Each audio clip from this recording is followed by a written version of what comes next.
Hello guys, welcome to our channel The Devil Groom Part 12. Chapter 56 बुखार में ice cream. Rivansh चादर में दुबक कर बैठा था। ठंड के कारण उसके दांत किटकिटा रहे थे। आंखों से इशारा कर वो कहने लगा किसी तरह खिड़की से हवा आना रोक दो। लेकिन उस खिड़की को बंद करने का कोई पर्याय नहीं था। एक दवाई पीने से उसके शरीर की गर्मी ऐसे ठीक हो गई। लेकिन ठंड पहले के मुकाबले ज्यादा लग रही थी। मानो शरीर में अब ठंड झेलने जितनी ताकत ही नहीं बची। शूल ने कुछ पल उसे देखा, फिर अपनी शक्तियों की मदद से एक पारदर्शी दरवाजा खिड़की पर बना दिया ताकि हवा अंदर ना आए। लेकिन रिवांश का कांपना बंद नहीं हुआ। शूल ने उसी कमरे में आग जलाने के लिए बनी जगह के पास जाकर आग बढ़ा दी। यहां आकर बैठो, मेरे अंदर हिलने तक की ताकत नहीं है, रिवांश ने मुश्किल से कहा। शूल दोबारा से उसके पास आया और उसे ले जाकर आग के पास कुर्सी पर रख दिया। रिवांश ने कहा, पहले गर्मी से और अब लगता है ठंड से मर जाऊंगा। क्योंकि तुम्हें बुखार है इसलिए इतनी ठंड लग रही है। हम बर्फ वाले पानी में काफी समय तक बैठे हुए थे, शूल ने जवाब दिया। आह अच्छा, तो जाओ, मेरे तुम में मेडिसिन पड़ी होगी कोई, उसे लेकर आओ, रिवांश ने कहा। रुद्रान दवाई बना रहे हैं, शूल ने कहा। रिवांश ने हाथ ही जोड़ लिए, मुझे उनकी बनाई कोई दवाई अब नहीं लेनी। मुंह का स्वाद बिगाड़ देते हैं। प्लीज जाओ और मेडिसिन लेकर आओ। शूल अपनी जगह से हिलने को तैयार नहीं था। रिवांश ये देख उसे घूरने लगा, तुम मेरी बात क्यों नहीं सुन रहे? मुझे रुद्रान पर ज्यादा विश्वास है, शूल ने आराम से कहा। तुम्हें मेरे मुंह की चिंता है। रिवांश खुद की तरफ उंगली कर उल्टी जैसा मुंह बनाने लगा। मैं तुम्हारे लिए आइसक्रीम लेकर आऊंगा, तुम्हारे मुंह का स्वाद ठीक हो जाएगा, शूल ने कहा। अरे तो जाकर दवाई ही ला दो, मुझे नहीं पीनी रुद्र की दवाई। देखो कृष्ण, मैं बहुत बीमार हूँ। तुम मुझसे मेहनत करा रहे हो बात करने के लिए भी। रिवांश ने अब थोड़ा नाटक करते हुए सर चकराने का बहाना किया। शूल करीब आकर उसे सहारा देकर बोला, एक शरीर में ताकत बनाए रखने के लिए भी बनवाने को कह देता हूँ। रिवांश नकली रोना रोकर बोला, क्यों पीछे पड़े हो कृष्ण? मुझे नहीं चाहिए उनकी दवाई। एक काम करो, मुझे घर भेज दो। बाकी चीजों का पता नहीं, तुम लोग दवाइयां पिलाकर ही मुझे मार दोगे। तभी हल्के से दरवाजा खटखटाकर विराश अंदर झांक कर बोला, रिवांश, क्या हम आ जाए?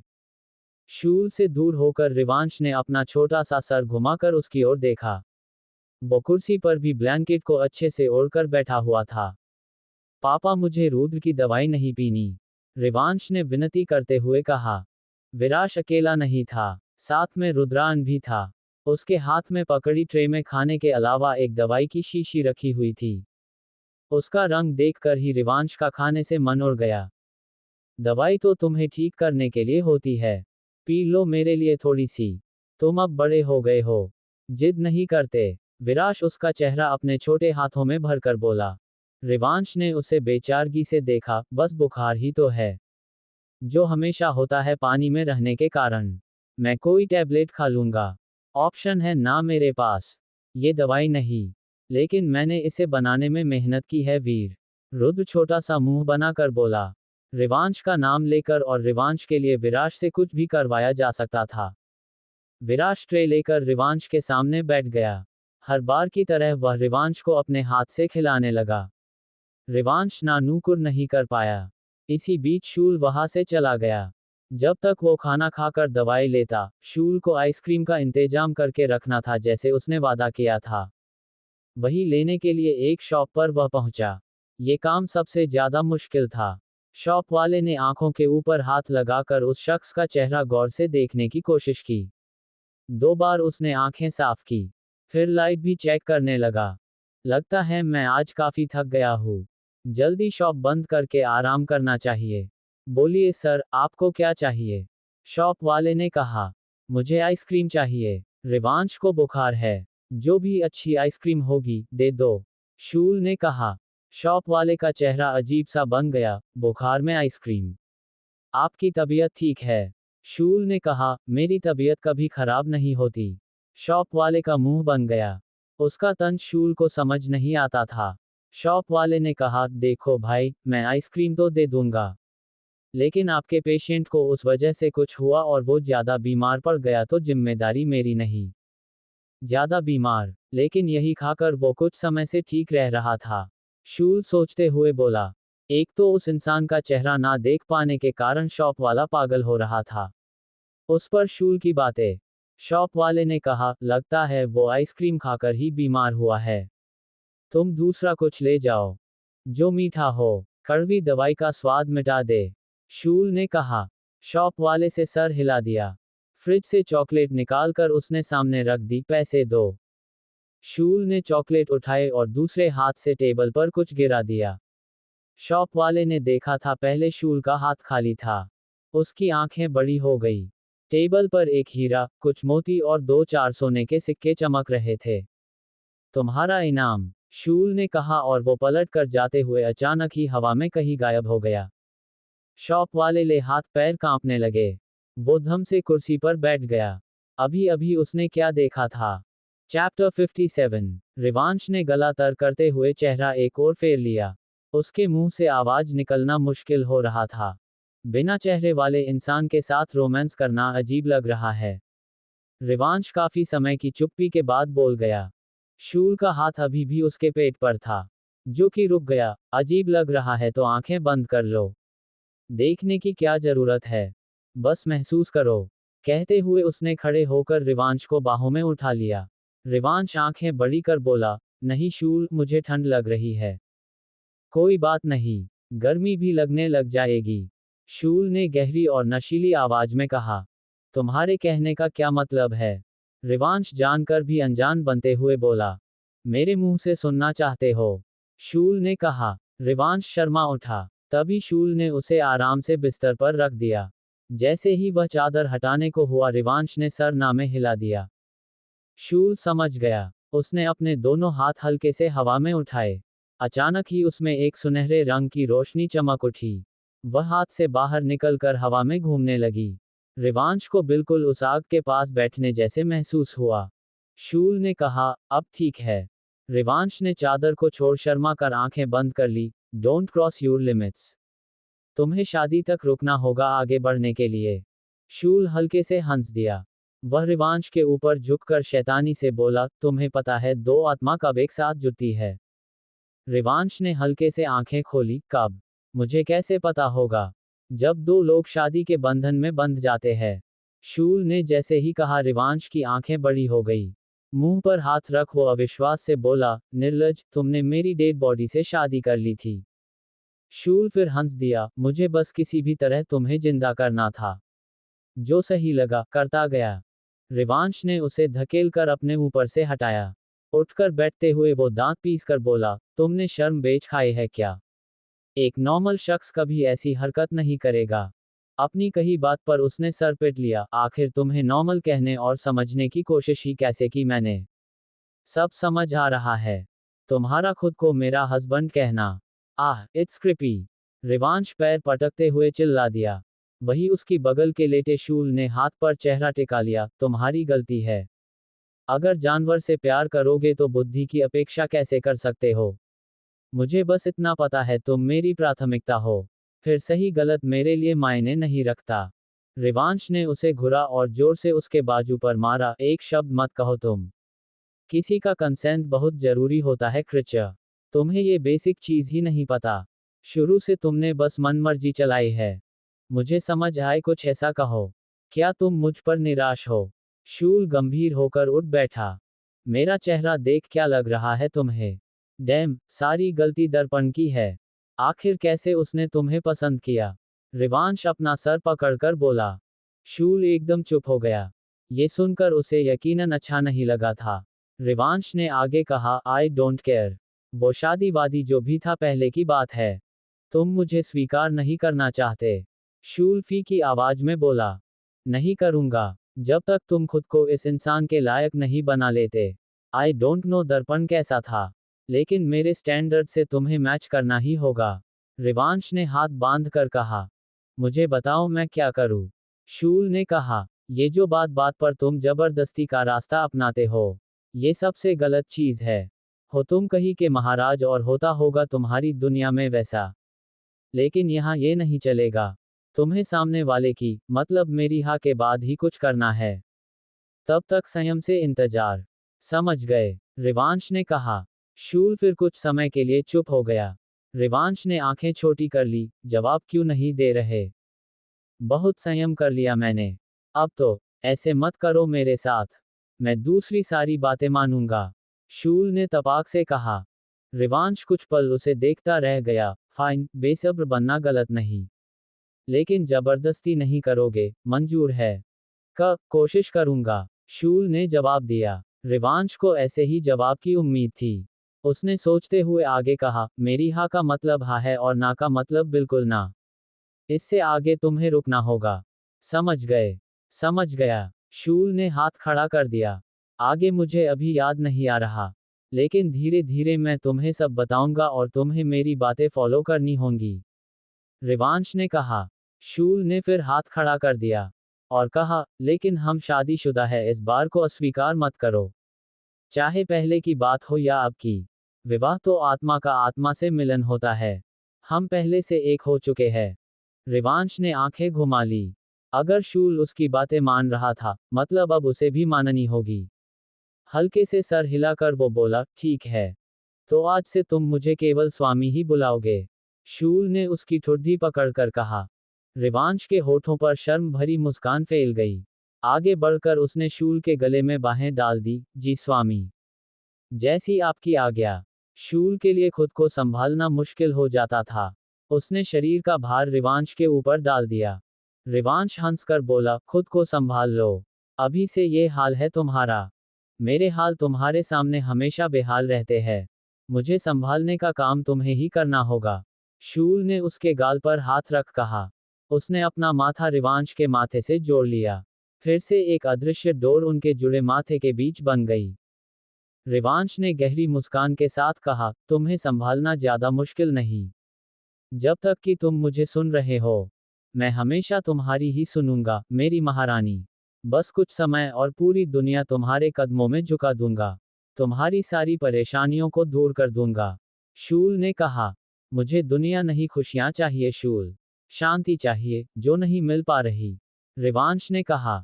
वादा रहा, शूल ने गहरी आवाज में कहकर हल्के से उसकी नाक चूम ली। चैप्टर 58 मुझे अपने पति के साथ समय चाहिए। रुद्रान अकेला ही तहखाने में बैठा किताब को पढ़ रहा था। जब भी समय मिलता, वो उसे जाया नहीं करता था। तभी अभिसार वहां चला आया। रुद्रान के सामने बैठकर उसने हाथ पर चेहरा टिकाए कहा, आप अकेले क्यों बैठे हैं? औषधि बनाने का काम तो खत्म हो गया ना? विराश को रिवांश से जरा भी दूर रखना संभव नहीं, तो अकेले क्या करता? सोचा थोड़ा पढ़ लूं। आप बताओ, आप अकेले क्यों घूम रहे हो? रुद्रान ने उसकी ओर नजरें उठाई। उसकी बात को नजरअंदाज करते हुए अभिसार बोला, अमर वनस्पति से कब तक आराम मिलेगा? आगे की योजना क्या है? रुद्रान मुस्कुरा दिया, अमर वनस्पति फिलहाल दोनों शक्तियों को काबू में रख लेगी। अमावस तक हमें इंतजार करना है। उसके बाद रिवांश के शरीर से शैतानी शक्तियों को दूर करना होगा। महाराज से उसकी आत्मा जुड़ी है, तो रिवांश की शैतानी शक्तियां रखने के लिए कुछ समय तक महाराज के शरीर का उपयोग होगा। महाराज और दर्पण की आत्मा एक साथ जुड़ना हमारे पक्ष में रहा है, तो बस दैविक शक्तियों की बात रह जाएगी, अभिसार ने सोचते हुए कहा। हाँ, शैतानी शक्तियों को भी ज्यादा समय तक हम रिवांश से दूर नहीं रख पाएंगे। उसका शरीर उन्हें महाराज के शरीर से खींच लेगा, तो तब तक रिवांश को अपने अंदर की दैविक शक्तियों को काबू करना सीखना होगा, रुद्रान ने कहा, जिसके लिए उसे अपने गुरु की यानी देव की जरूरत पड़ेगी। उन्होंने अब तक रिवांश को शिक्षा देना ही आरंभ नहीं किया, अभिसार ने कहा।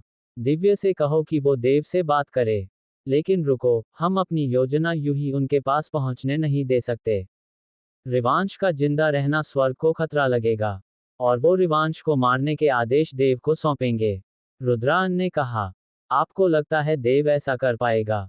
अभिसार बोला, देव नहीं तो कोई और। इसलिए बेहतर होगा हम ये बात रिवांश के ठीक रहने तक हमारे बीच ही रखें, रुद्रान ने कहा। अगर रिवांश की मौत हो जाए, मतलब ऐसी खबर ही स्वर्ग तक पहुंचे, तो उन्हें रिवांश के पीछे आने से रोका जा सकता है, अभिसार थोड़ा हिचकते हुए बोला। रुद्रान के होठ मुस्कुरा पड़े, इस बारे में मुझे पहले ख्याल क्यों नहीं आया? हम कब से परेशान हैं, क्योंकि आगे ये समस्या उत्पन्न जरूर होगी। रिवांश को बचाकर हम उसे छिपाए रखेंगे, अगर वो किसी के सामने जाएगा ही नहीं तो कैसे पता चलेगा वो जिंदा है। जो खबर हम देंगे वही अंत में सच मानी जाएगी। उसके लिए अमावस के दिन रिवांश का हमारे पास होना जरूरी है, अभिसार ने कहा। इस बात के लिए दिव्य बहलाना शुरू करो। उसे रिवांश की चिंता है। वो सब कुछ कर देगा रिवांश के नाम पर, रुद्रान ने कहा। अभिसार ने हाँ में सर हिलाया। दिव्य को धोखा देने के लिए नहीं, बल्कि रिवांश की जान बचाने के लिए उसे ये करना होगा। रिवांश आज 2 लोगों का खाना खा जाने के बाद भी पेट खाली खाली होने की शिकायत कर रहा था। फिलहाल उसके हाथ में शूल की दी हुई चॉकलेट थी। विराश करीब ही बैठा चॉकलेट को देखे जा रहा था। उसके मुंह में पानी आ गया इतने समय बाद चॉकलेट देखकर। रिवांश ने जैसे ही ये देखा जल्दी से आधी मोड़कर विराश की तरफ बढ़ाई। पापा आप लीजिए ना। ना, नहीं, तुम खाओ, मैं तो इंसान हूं ही नहीं। मुझे कभी कभी भूख लगती है। विराश ने बेमन से मना किया, लेकिन अंदर से मन ले लो कहकर चिल्ला रहा था उस पर। रिवांश ने जबरदस्ती करते हुए कहा, अरे लीजिए ना, मैं अकेले खाऊंगा तो अच्छा नहीं लगेगा मुझे, ना इतनी बड़ी मुझसे खत्म होगी। इतना सुनते ही विराश ने लपक वो ले ली और मुंह में डालकर खाने लगा। रिवांश मुस्कुरा दिया।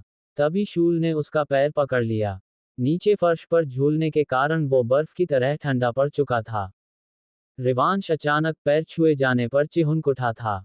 अपना पैर छुड़ा लेते हुए वो कहने लगा, कृचम मेरे पैर को हाथ मत लगाओ।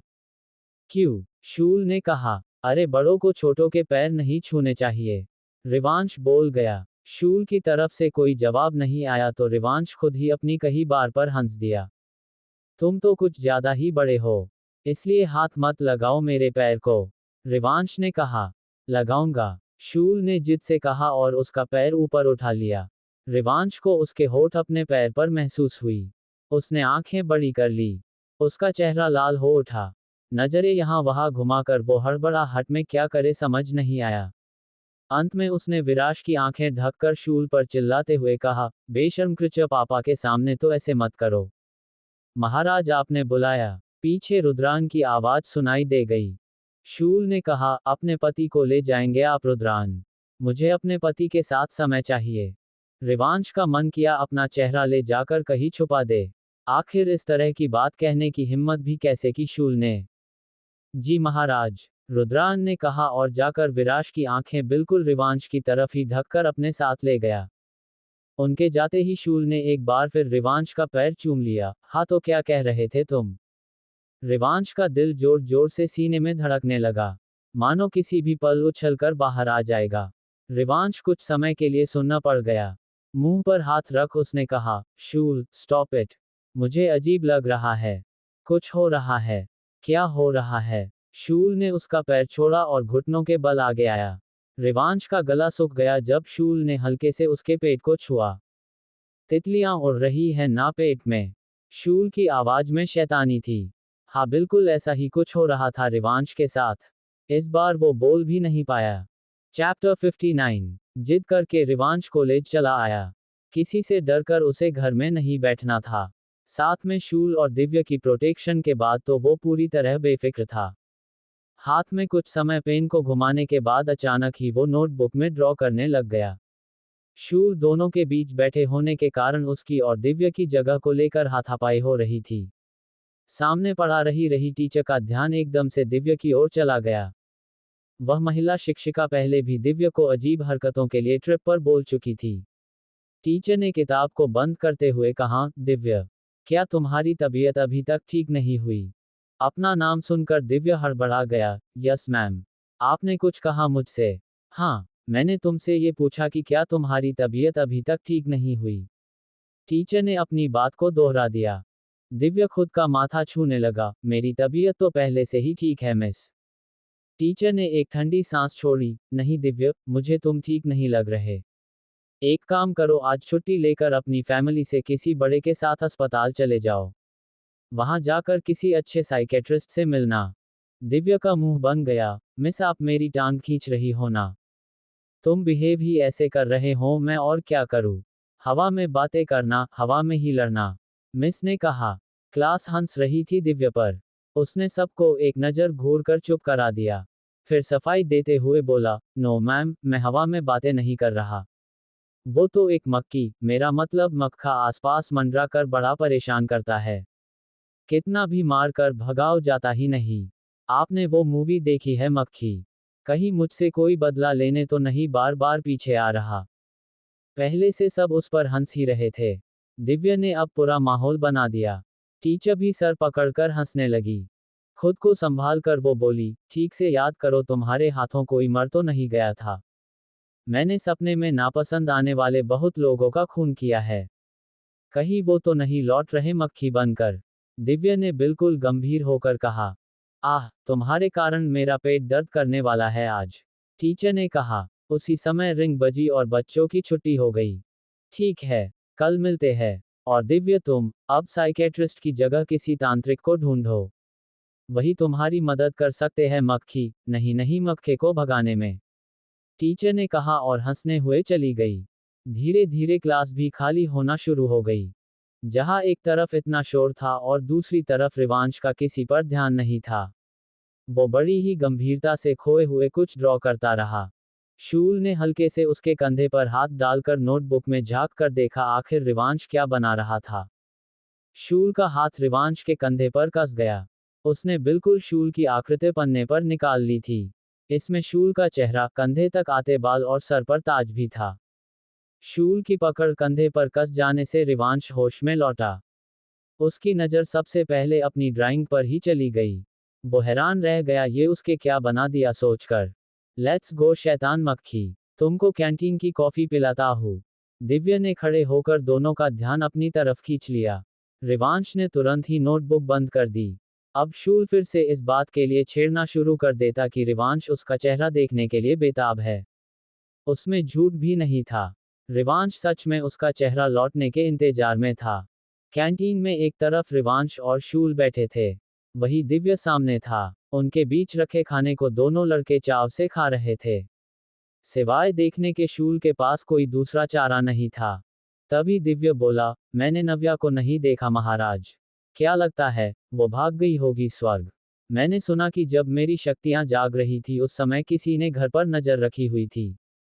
सेनापति उसे पकड़ते हुए रह गया। तभी स्वर्ग के महाराज के पास शिकायत गई थी कि कोई स्वर्ग से नजर रखने आया था यहाँ। लौट सकती है, नहीं भी लौट सकती। इसमें एक बात का ध्यान रखो कि वो महाराज की बहनें हैं। वेरिथा किसके पक्ष में खड़ा होगा अगर किसी का एक चुनाव करना पड़े? शूल ने कहा। दरअसल वो महाराज की सगी बहनें नहीं है। महाराज का एक ही सगा भाई है अग्निध्रा। बाकी ये दोनों लड़कियां और एक कायंतक इनका भाई। टोटल 5 बच्चे थे लेट महाराज के। सबसे बड़े वेरिथा को सिंहासन मिला। दिखाई नहीं देता बाहर से देखने पर, लेकिन अंदर बहुत तगड़ी वाली राजनीति चल रही है। महाराज का पलड़ा उसके भाई और हमारे भाई के कारण थोड़ा स्ट्रांग है। इसलिए सब हाथ धोकर भाई के पीछे पड़े हैं। दिव्या ने स्वर्ग के हालात संक्षेप में समझाए। तो तुम्हें विश्वास है महाराज वेरिथा निष्पक्ष होकर अपना काम करेगा? शूल ने पूछा। ऐसा कहना गलत नहीं, दिव्या ने कहा। तभी रिवांश ने अजीब सी मुस्कान के साथ उसके सामने रखा हुआ सामान अपनी तरफ खींच लिया। हैरानी की बात थी, वो अपना खाना खत्म कर चुका था इतने समय में। दिव्या ने खुशी से अपना खाना उसे लेने दिया। कुछ और मंगा दूं? यस प्लीज, रिवांश ने हाँ में सर हिलाया। दिव्या ने सीधे शूल की तरफ देखा। दवाई का असर शायद, शूल ने कहा। दिव्या उठकर चला गया और फिर से 2 ऑर्डर ले आया। रिवांश किसी भुक्कड़ की तरह खा रहा था। शूल ने ज्यादा परेशान ना होते हुए कहा, इतना कुछ देख चुके हैं। छोटी छोटी बातों को हमें नजरअंदाज करना होगा। क्या पता आगे भी ऐसी चीजें देखने को मिले। राइट, दिव्या ने हल्के से सर हिलाया। इसी बीच अभिसार एक खाली कुर्सी पर आकर बैठ गया। चिरायुष और नक्तेश फिर से लौट आए हैं। जंगल में उनके देखे जाने की खबर मिली। अमावस से पहले वो महल पर अच्छे से नजर बनाकर रखेंगे। शूल ने कहा। काश कि उस नक्तेश को खत्म कर दिया होता। चिरायुष अकेला रह जाते निपटाने के लिए। दिव्या ने फिर से उस बात के लिए अभिसार पर नाराजगी दिखाई। अभी बहुत से अवसर मिलेंगे तुम्हें। इस समय तो मेरी बात सुनो। अमावस के दिन कुछ भी करके तुम्हें रिवांश को हमारे पास पहुंचाना है। तुम्हारे गुरु अपने उपाय आजमा कर थक गए होंगे। अब एक आखिरी प्रयास हमें भी करने दो। तुम्हें बस परिणाम चाहिए है ना? उसके लिए तुम इतना तो कर ही सकते हो। अभिसार ने दिव्य को अपनी बातों में लेते हुए कहा। अगर देव भाई और नानू ने ना रोका तो जरूर। दिव्य धीरे से बोला। इस बीच उसने रिवांश को देखा जो आसपास चल रही चीजों पर कोई ध्यान नहीं दे रहा था। दिव्य ने आंखें सिकुड़कर उसे देखना शुरू किया। रिवांश अजीब तरह से खा रहा था। उसकी दोनों आंखें अलग अलग रंग में हल्की हल्की सी बदल रही थी। चैप्टर 60 इंसान पकड़कर खा जाऊंगा। रिवांश का हाथ पकड़कर दिव्य उसे जबरदस्ती कैंटीन से बाहर ले गया। रिवांश के हाथ में खाना मौजूद था, जिसे वो खाने में व्यस्त था। जब उसके हाथ खाली हुए तो उसने झटके से रुककर अपने साथ दिव्य को भी रोक लिया। दिव्य को ऐसे लगा किसी ने पूरी ताकत लगाकर उसे पीछे खींचा था। खुद को संभालकर उसने रिवांश की तरफ देखा। ब्रो क्या कर रहे हो? मैंने क्या किया? तुम ही मुझे जबरदस्ती ले जा रहे हो, जबकि मैंने अपना ऑर्डर फिनिश नहीं किया था। रिवांश ने कहा। हम घर चलकर खा लेंगे। दिव्य ने कहा। मुझे नहीं लगता घर पहुंचने तक मैं इंतजार कर पाऊंगा। रिवांश ने गहरी आवाज में कहा। कैंटीन में जाने के लिए वो जैसे ही पलटा शूल उसके सामने आ गया। रिवांश उसकी बगल से निकल जाना चाहता था, लेकिन शूल फिर उसके सामने आ गया। क्रिच, क्या कर रहे हो? रिवांश ने कहा। हम काफी जल्दी घर पहुंच जाएंगे, शूल ने कहा और उसका हाथ पकड़कर हवा में गायब हो गया। दिव्य ने जल्दी से आसपास देखा, कहीं किसी की नजर में ना आ जाए वो।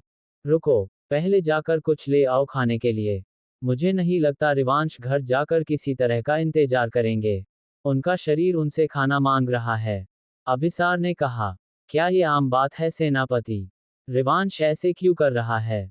दिव्य तेजी से कैंटीन की तरफ बढ़ते हुए बोला। किसी इंसान को शक्तियां पाते हुए मैं पहली बार देख रहा हूँ। मुझे कोई अंदाजा नहीं रिवांश ऐसे क्यों कर रहे हैं, अभिसार ने कहा। दिव्य अंदर पहुंच चुका था। अपनी टेबल का खाना पहले समेटकर उसने थोड़ा और ऑर्डर किया। फिर आए रास्ते बाहर निकलते हुए मैदान साफ देख अभिसार के साथ गायब हो गया। दिव्य के जाते ही एक खंबे के पीछे से नव्या यानी निशिता बाहर निकल आई। रिवांश की शक्तियां लौट रही है। हम अभी तक अपना काम पूरा नहीं कर पाए। वो सभी लोग जीवित है। आरुषि खंबे से टेक लगाकर खड़ी थी। अपने नाखूनों पर फूंक मारते हुए उसने कहा, हमें मौका जरूर मिलेगा। बस थोड़ा सा इंतजार। समय नहीं है हमारे पास। इससे पहले महाराज को पता चले हम स्वर्ग से गायब है, हमें वापस पहुंचना होगा। हमें इस बीच बिना गलती के काम भी खत्म करना होगा। दिव्य और दर्पण किसी भी हाल में स्वर्ग नहीं पहुंचने चाहिए, निशिता ने कहा। वो नहीं पहुंचेंगे। दर्पण हमारा शिकार नहीं है। मरे हुए को क्या मारना? दिव्य को भी जल्द ही दबोच लेंगे। उन शैतानों की मदद से वो जिंदा बच गया। उसका भी इंतजाम है। जब उन शैतानों का ध्यान अमावस पर होगा, हमें दिव्य को खत्म करने का मौका मिलेगा, आरुषि बोली। सब लोग अमावस का इंतजार कर रहे हैं। निशिता ने एक हाथ पर दूसरा हाथ मारा। वो चिरायुष भी किसी काम नहीं आ रहा। वो उसे शैतानों को खत्म करने का काम मिला है। उससे अपेक्षा रखना बेकार है। चलो फिर से नजर रखना शुरू करते हैं। अमावस से पहले मौका मिले तो बेहतर रहेगा, आरुषि ने कहा तो निशिता ने उसके साथ सहमति जता दी। रिवांश नाराज होकर कुर्सी पर बैठ गया। मुझे भूखा रखकर तुम्हें कोई इनाम मिलने वाला है क्रिच। शूल ने उसका चेहरा पकड़कर ऊपर उठाया। रिवांश की एक आंख सफेद चमक के साथ तो दूसरी काली चमक के साथ अलग अलग रंग बदल रही थी। रिवांश ने उसका हाथ हटाकर अपना चेहरा छुड़ा लिया। मुझे वापस जाना है। भूख लगी है। अगर तुम्हें खाना ना मिला तो क्या करोगे? शूल ने पूछा। रिवांश ने गुस्से में उसकी तरफ देखा। अगले ही पल पागलपन भरी हंसी के साथ उसने कहा, तो मैं इंसान पकड़कर खा जाऊंगा। शूल के कदम लड़खड़ा गए। एक खतरनाक शैतान से ऐसी सोच और बातों की अपेक्षा थी। मैंने रिवांश की आवाज सुनी। विराश हवा से निकलकर वहां चला आया। उसने टेलीपोर्ट होना सीख लिया था।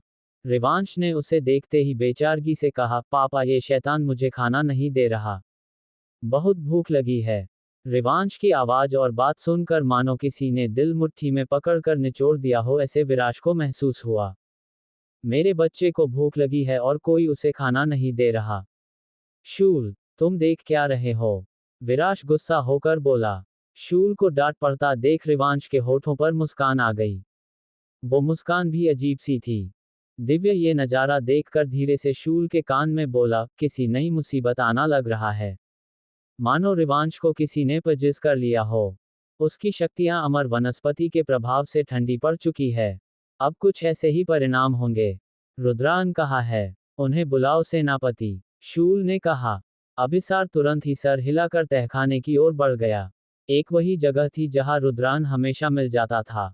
शूल ने दिव्य को रिवांश के सामने खाना रखने के लिए कहा। दिव्य थोड़ा परेशान हुआ, लेकिन फिर धीरे से आगे बढ़कर रिवांश के पास गया। उसके हाथ में खाना देखकर रिवांश की आंखों में लालच नजर आया। मानो सदियों से भूखा हो इस तरह दिव्य पर लपक कर उसने सारा खाना छीन पर उस टेबल पर गिरा लिया और उसी तरह से खाने लगा जैसे वो कैंटीन में बैठकर खा रहा था। दिव्य के कदम अपने आप पीछे हो गए। जहां सबको वो अजीब लग रहा था, वही विराश की आंखों पर चढ़ी प्यार की पट्टी उसे ये देखने से रोक रही थी। वो बिना डरे रिवांश के पास जा बैठा। प्यार से रिवांश के सर पर हाथ फेर कर उसने कहा, बहुत भूखा है मेरा बच्चा। रिवांश ने जोर जोर से हाँ में सर हिलाया। विराश ने कहा, आराम से खाओ। और चाहिए तो बता देना, मैं लाने के लिए कहूंगा। और चाहिए। मुंह में खाना भरे होने के बावजूद रिवांश बोला। दिव्य धीमी आवाज में बोला, मैं जाकर और खाने का इंतजार करता हूँ। इसे देख लगता है खाना ना मिला तो इंसान मारकर खा जाएगा। दिव्य तुरंत ही वहां से चला गया। शूल के हाथों की मुट्ठियां कस चुकी थी। आखिर कितनी परीक्षा देनी होगी उसे अपना प्यार पा लेने से पहले। हर दिन उसके लिए एक नया दंड आ जाता था। प्रकृति उसके साथ नाइंसाफी कर रही है ऐसा उसे लगने लगा। रुद्रान, कृपया रिवांश को देखिए। वह अजीब बर्ताव कर रहे हैं। अभिसार ने कहा। रुद्रान की आंखें बंद थी। उसके सामने एक किताब खुली थी जो हवा में तैर रही थी। जब रुद्रान ने जवाब ना दिया तो अभिसार ने आंखें बड़ी कर ली। क्या रुद्रान गहरे ध्यान में चला गया था किताब समझने के लिए? ये समय नहीं है रुद्रान। आपकी आवश्यकता है। कृपया आंखें खोलिए। अभिसार ने उसके बाजू को छूकर हिलाया। एकदम से उसे एक झटका लगा और उसकी आंखें बंद हो गई। किसी मूर्ति की तरह वो रुद्रान का बाजू छूकर खड़ा रहा।